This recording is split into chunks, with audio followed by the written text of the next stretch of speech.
And we are live. Welcome, everyone, to episode 85 of Uncapped Notes. This is a podcast from Hustle Fund to help founders learn what shouldn't be secret about building startups. So, this is actually the first episode that we're recording with the new live streamed format, which I'm really excited about. And this is also the first episode of Uncapped Notes that I, Wael, chief cheerleader at Hustle Fund, am recording. And so today's topic is about something that for founders is very exciting, somewhat scary, but couldn't be more crucial, which is hiring. And so to chat about hiring, our friend Sarah Lucena is going to join me. Sarah is a co-founder and CEO of Mapa, which is a voice AI-powered behavioral intelligence platform for teams and talent. Sarah, thank you so much for joining me. And yes, you are our guinea pig for this new live stream format of Uncapped Notes. I love it. Thank you so much for having me. Super excited to be here, especially with you. So again, like grateful from our side to share a little bit our two cents on when it comes to hiring. We are very grateful for you and appreciate you taking the time to join us. So, Sarah, today I want to chat with you about hiring your first 5 employees as a seed stage founder. And so, not only are you building out a platform to actually help others do this, but you, in fact, just went through this on your own journey of building Mappa to what is now a team of 30. So, let me just start by asking you, why is hiring so freaking difficult? And I guess for you at Mappa, was it actually difficult? Yeah, I think like for any founder company or organization out there, hiring it's always a challenge. And I think like for me specifically, my own personal journey, it was more of a challenge before. And I guess it comes down to optimizing for the wrong signals, right? Like we are always choosing between what our paths will look like and the people that join us in that journey based on all the signals we are able to get. Some of those signals are more surface level, and they are the ones that we have used traditionally to make those hiring decisions. And that it doesn't apply only for hiring, right? Like if you think investment, sometimes we are also optimizing for, surface level signals, things like who that person knows in my network, where they went to school, like what their, LinkedIn profile says. And those things can help you understand what this person, experienced in life, but they cannot ensure if they will actually work in your environment. And I think when you start actually optimizing for the right signals, it's when you start building a team instead of just hiring people. Yeah, that's a really interesting point about the signals. And I mean, on top of that, like, how did you know when it was time to actually hire, let's say, like your first 5 employees? And then how do you even identify which roles you need to hire for first? I guess when we couldn't do it ourselves anymore, me and my co-founders, we've been us the co-founding team for the longest, and we've divided ourselves and kind of like tackled every step of the process from the different angles. And it got to a point in which there were no more hours in the day, so we decided that it was time. Personally, I would say like in an orthodox opinion about that. I think I made a mistake as a CEO. I think we should have hired earlier because I actually stretched the line to a point in which people were getting burned out, and that's not, I think like not ideal. But one thing that we gained through that is that everybody knew so deeply how the process worked and what our clients were looking for and why they were, choosing us and why they were coming back, that it made an easier process for us to, integrate other folks into that workflow. But I do think that, that the reasons why you should be hiring, yeah, first friction for sure, like you must need it. I always say to our team, time is elastic. If you say a task will take 10 hours, it will take 10 hours. If you say it will take two, it will probably take two, right? Like, so how can you make sure that you are accounting for what it really takes rather than letting, time pass by? But then there is also that core or the DNA of the company. You take Apple and Microsoft, for example, right? Like same and quote unquote products, but that very different, leadership styles that led the company to grow in different ways. One more towards consumer, the other one more towards business. And that kind of like you see that represented in every single hire that they have ever made. Us at Mapa, we've been very commercially driven from the get-go. We became cash flow positive within 6 months of doing business. So our first hires were operational and sales hires. That for us was important. But again, it really depends on the DNA of the company. If, we were more focused on, I don't know, like design, for example, which are a lot of brands there are and do an amazing job, that would probably have oriented our choices. But I guess there is no right answer to that question. I think anyone that says that you should hire X, Y, and Z first, it's, just telling their own story. At the end, you can follow that playbook and be successful, or don't follow that playbook and be successful as well. I like that. I think that so much of like the startup journey is it's nothing that you can just cut and dry say one way or the other. But I do think that what you fundamentally said is like the folks that you bring on at the start are going to shape your culture. And so it's Yeah. important just to have in mind what it is that you want them to be carving out. 100%.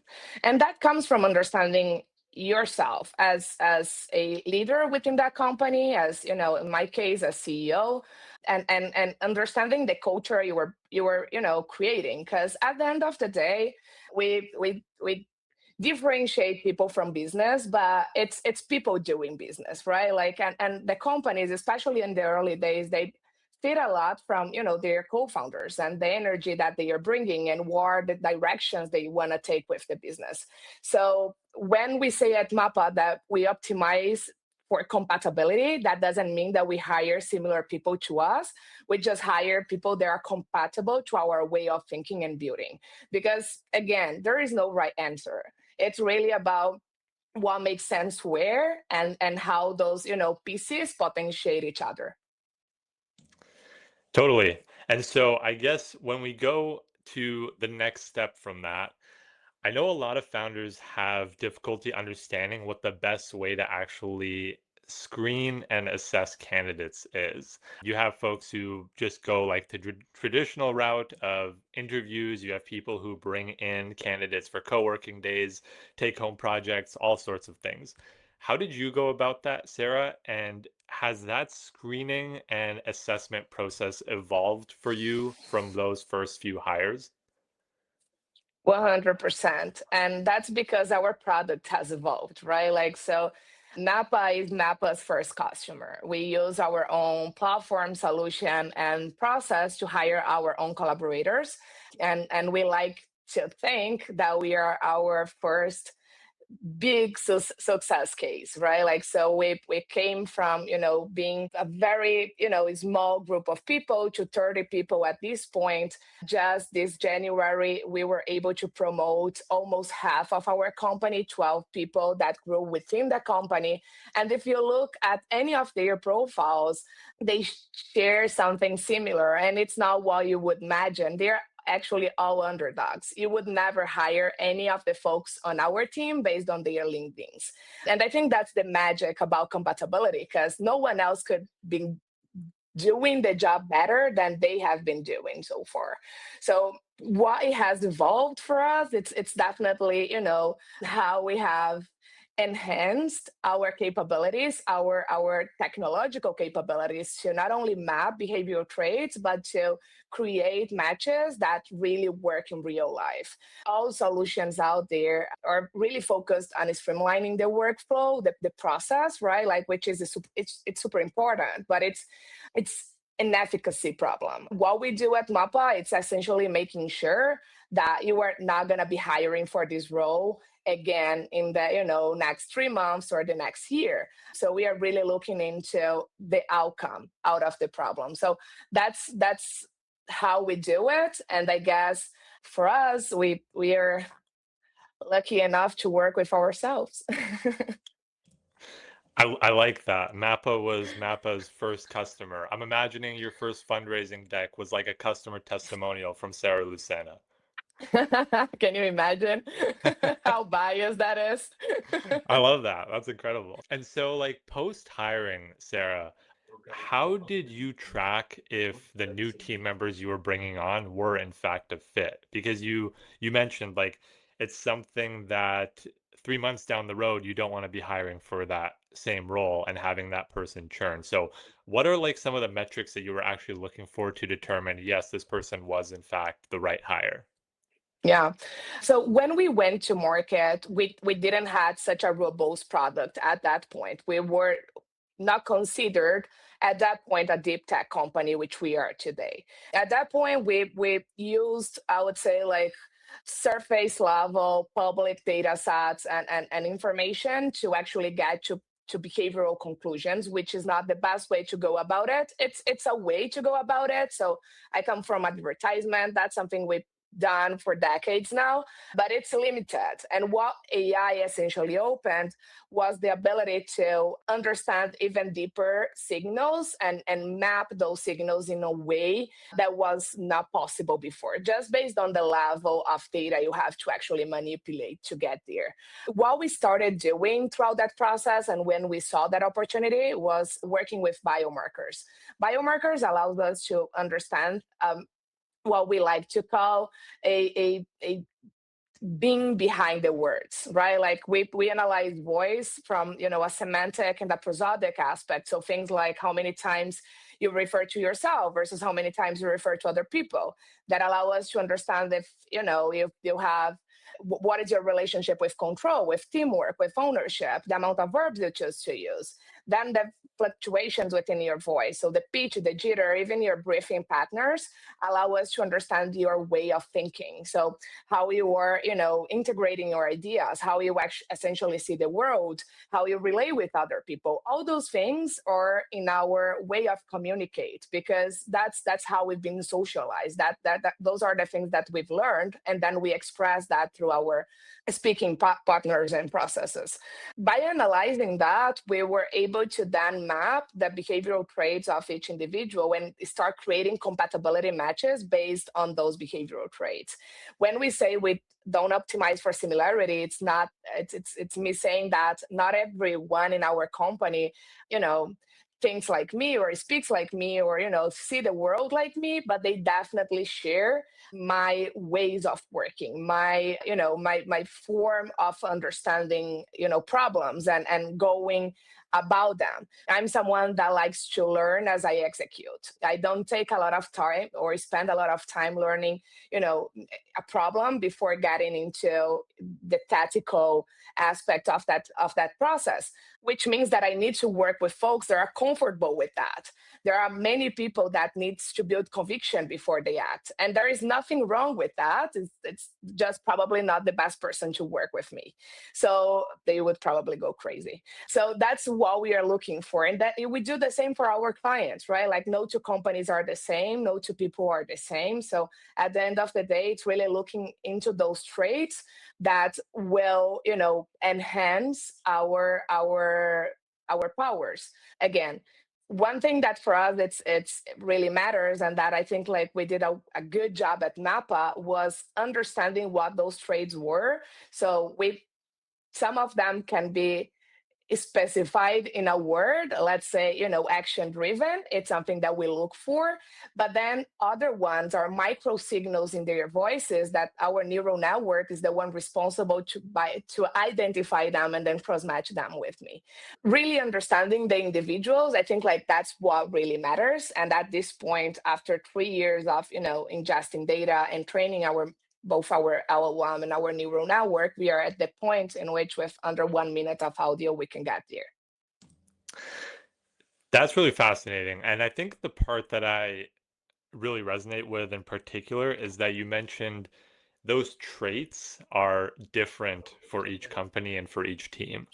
I used to always think that the way that I worked was the best way to work, and then I realized everyone thinks that. And so, Yeah, I think we all do. yeah, and so as you mentioned, like there are certain traits or, markers that are compatible with each other. And just because there are two that aren't doesn't mean that one is bad and one is good. It just means that they're not a fit for that pairing. So I think that that is actually a very unique thing that Mappa really bakes into how you guys are building this product out.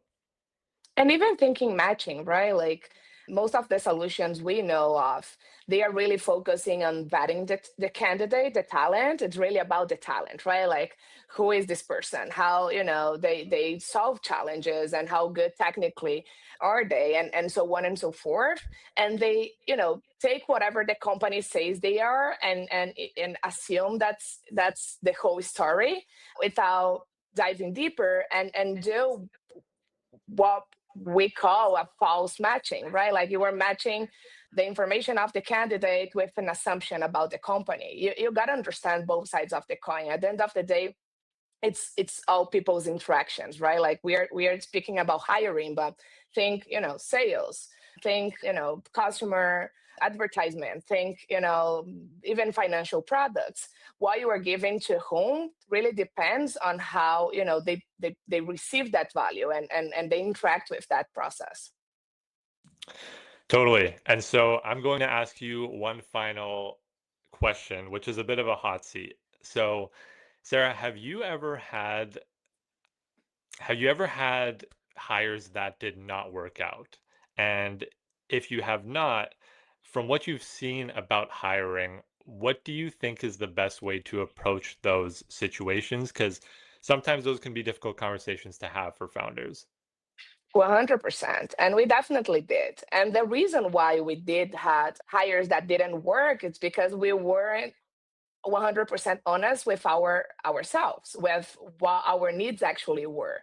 And that used to happen more and more in the early days. I cannot recall like a recent hire that didn't work. But I remember at the early days, I was so preoccupied about, the perception of other people about my company and my leadership style and kind of like tried it to paint a picture of what I expected, and the reality is different. I think like there is no self involvement without self knowledge. You got to know yourself to be able to work on whatever you need to work and also enhance what is already good about you.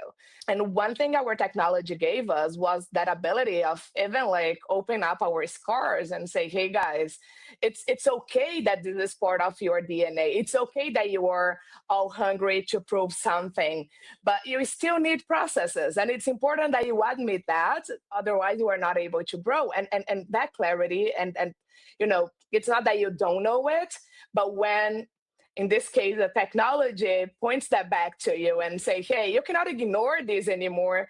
We are telling you what you already know. So say it out loud, assume it, and then work towards resolving it. That's, in my opinion, the best path forward, and that's what we've been trying to do. We are not perfect, of course. It's as hard as it is to any founder to build what we are building. But one thing I know we have is that commitment to become our best versions, and we believe that understanding who we are and being true about that is the way to also being honest and fair with folks that are joining your team. And when those situations happen in the past, I think like first we always try to acknowledge where we got it wrong, because if this person, and one thing, right, like we got to those decisions pretty quickly. We have that understanding in the early days if something is gonna it's gonna work or it's not gonna work. And with such a small you know time or window, it cannot be the other person's fault. It's probably ours. So we try to look into our process, right? Like what we didn't communicate well, or what we didn't vet it for, what have we missed it, to not replicate that in the other processes. Because again, like people that are participating in hiring processes, I hate when there is like this discrepancy on like like the company, it's in this high horse and the candidates like there, and they don't know that, to the contrary, like this is this person's life, dreams, project, like this is someone that is embarking your journey, the one that you were convincing them that should be theirs as well. You have a huge responsibility with this other individual, and we take that seriously. So I think like we try to see where we got it wrong and go from there. That is such an empathetic approach, and I think that is a very honest answer to it. And I like what you pointed out, though, is that those mismatches, they're not necessarily failures. It's just that as with anything on the founder journey, it's an iteration. And so Yeah. hiring is a process that you iterate on, is that you get better as you grow with. So 100%. So, Sarah, last question. For those listening, I know you are cooking up a lot of really cool things with the team through Mappa and just on a lot of other personal projects. What's the best way for folks that are listening to keep up with what you're doing and also just support you and the Mappa team? So I'd love for everyone who is listening to us to go to mappa.ai. It's Mappa with a double P, and try our demo. Don't take my word for it. Try it on your own voices. See what we are able to understand. Even if you are not hiring or looking for a job at this point, again, there is no self-involvement without self-knowledge. And I think like we can give you some value at the end of it that will help you understand where you stand in your journey and hopefully help you, take that next step. If you are hiring, we would love to partner with you and help you see a different way of hiring, a way that it's not focused on the process, but rather in the outcome. And if you are curious on how to implement our technology in your processes or systems, speaking of matching and different markets and solutions, just hit us up. I'm either on LinkedIn, or you can also reach out at Sarah at mappa.ai. So happy to interact with anyone who is curious about this stuff. Incredible. Sarah, thank you so much for joining us. First Oh, thank episode of the you. live streamed Uncapped Notes. We're fortunate to be in your circle and be a supporter on this journey with Mappa. So thank you, listeners. We will be back bi-weekly is what we're planning for now. So stay tuned for episode 86. Thanks again, Sarah. Thank you. Thank you for having me. Cheers. Bye.